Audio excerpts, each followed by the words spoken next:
All right, I want you to imagine this for a moment. You're sitting at home, browsing your favorite online store, ready to click buy now on something you've had your eyes on for weeks. But behind the screen, unseen, unknown to you, there's a hacker lurking and waiting for that exact moment to strike. It sounds like a movie plot, right? Unfortunately, it's not. It's the reality of online shopping today. Stick around as I uncover the hidden dangers of online shopping and, most importantly, how you can protect yourself. This is a story you don't want to miss, and you definitely want to stay around for section 5. It's something new that's emerging, so stick around. All right, here's the first section, the hidden risk of online shopping. Now, I want you to picture something for a minute. You're scrolling through a website that looks just like Amazon. It's got the logo, the deals, the categories, all of the things we're used to seeing on Amazon. But here's the plot twist for you. It's not actually Amazon at all. Hackers are masterminds at creating fake websites that look almost identical to the real thing. These counterfeit stores and sites trick many people every single day into handing over their credit card details. And then you also got to think about public Wi-Fi. Let me take you back to a time when I was working from a coffee shop around the corner, sipping my latte, working while connected to their free Wi-Fi. Little did I know at that time, my every move online could have been intercepted by a hacker. Unsecured networks make it easy for cyber criminals to swoop in and steal your sensitive information. Then you had these phishing scams, right? Remember the email you got last week saying, or at some point, that said, your package is delayed. Click here for updates. They look very, very convincing, but the dangers in clicking on one of those is that you could absolutely download malware onto your device, giving hackers keys to your personal kingdom. Here's a good resource for peace of mind. Bookmark and use Google Safe Browsing to verify website legitimacy. I also want to let you know that any websites, any resources that I referenced today in this video will be linked up in the description below. I've also compiled this video into an ebook, a free PDF. You can get a free copy of it, no strings attached, if you just comment secure in the comments below, and I'll get you a free copy over. Again, comment secure in the comments below, and I'll get you a free copy of this video and ebook today. All right, let's move into the next section, how hackers steal your information. Here's a little bit behind the scenes glimpse into how hackers can pull off their crimes. Imagine standing in that coffee line that we talked about a minute ago, and someone taps into your phone through that same Wi-Fi. That's what we call in law enforcement a man-in-the-middle attack. They intercept everything, your passwords, your messages.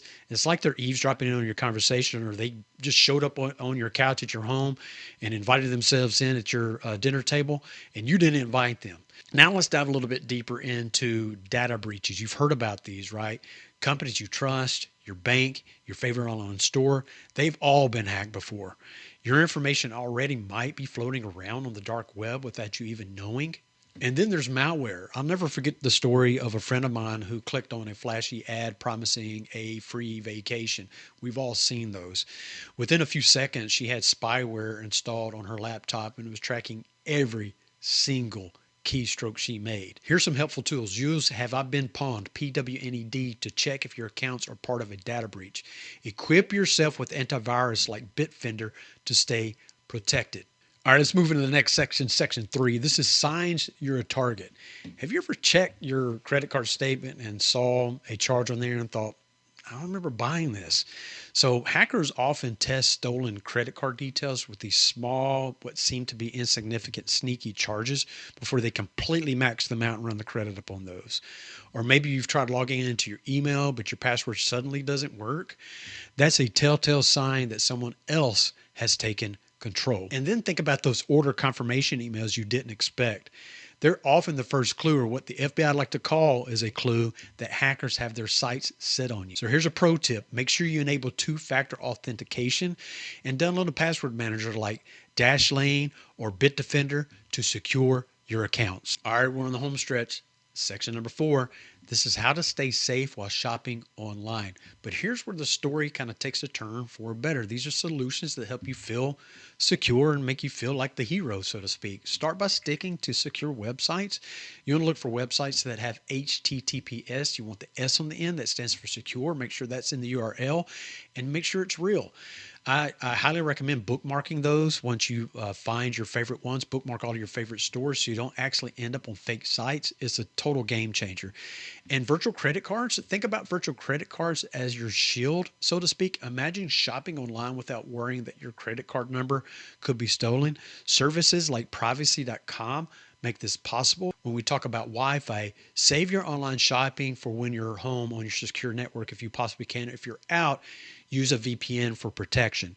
And then finally, make a habit of reviewing your bank statements on the regular.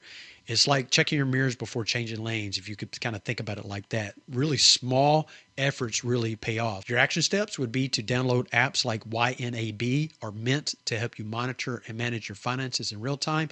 And again, Bitdefender has a really good VPN that you can use. All right, section number 5. This is new. Only in the last 2 years is this becoming a problem. I'm calling this section the family code word, protecting loved ones in a new era of AI fraud. Now, I want you to imagine something for a second. You're sitting at home, you're relaxing, and then suddenly your phone rings. It's a loved one, right? Or at least you think it is. They're panicking on the other end. They're claiming they're in trouble and they need money right away. The voice, entirely unmistakable, right? It's completely unmistakable. The story that they're telling you is completely heart-wrenching, pulling on your emotions. You act immediately transferring funds to help them out, only to find out later it wasn't a loved one at all. It was a scammer using AI to clone their voice.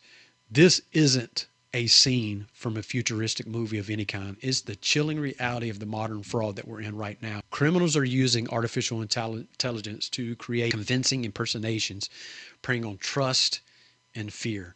AI generated fraud has become so sophisticated that even emails and websites are being tailored to fool even the most cautious individuals. But here's the really good news. The FBI has a solution that they're offering, a simple but super effective strategy to protect your loved ones. What you want to do is create a family code word. And here's why this matters. Voice cloning scams. AI can now mimic voices with only a few seconds of a recorded audio. Scammers use these cloned voices to impersonate family members, spinning believable stories of emergencies to manipulate their victims. You. Fake email or messages. AI can analyze and mimic the tone and style of emails or texts, making fraudulent messages look legitimate. Fake websites. Advanced AI tools can generate near identical versions of trusted websites. We talked about this, tricking you into sharing sensitive information like your passwords or payment details.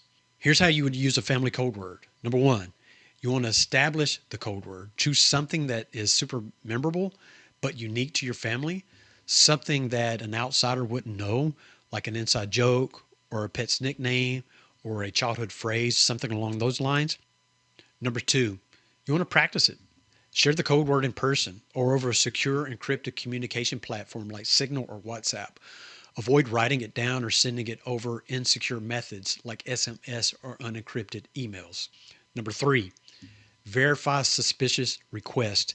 If someone claiming to be a family member asks for money or sensitive information, ask for the code word. If they can't provide it, pause and investigate further. Obviously, without question, right?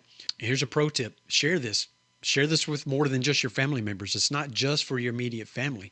Share it with the people that are really close to you, like extended family, extended relatives, super close friends. The more people who adapt to this practice, the harder it is for scammers to succeed. All right, I've got a helpful resource for you. If you or someone you know falls victim to an AI related scam, you can report this up to the FBI's Internal Crime Complaint Center. That's the IC3. Their platform provides valuable insights and resources to help fight online fraud. By taking these small steps, you can create a protective barrier for your loved ones, for yourself, and ensuring that no scammer can exploit your trust. Prevention, awareness, and preparation, that's how we all stay safe and ahead of the scammers. All right, now for some bonus tips. I'm going to call this section Extra Armor for Online Security. Number 1, use strong, unique passwords for every account. Think of them as different keys to different doors. One key shouldn't lock all of them. Don't use the same password for every account that you have. I know that's convenient, but it puts you in danger. Number 2, stay updated on cybersecurity news. The more you know, the safer you'll be. Number 3, monitor your credit regularly. It's the smoke alarm that alerts you to danger before the fire spreads. All three credit bureaus offer a free view of your credit report. I highly recommend searching those up and reviewing those on a regular basis. Some other amazing and reputable resources would be Krebs on Security. It's a fantastic blog to help keep you informed. I just wanted to punch in here real quick for one last tip. I do have a video that's a little bit over a minute long that talks about this IC3 unit from the FBI. This will also be in the show notes or in the video description below, and will also be in the free ebook and PDF that you can get by simply, again, commenting secure in the comments below. And in conclusion, online shopping is a marvel life. It's super convenient. We all depend on it, right? But it doesn't have to come at the expense of your security.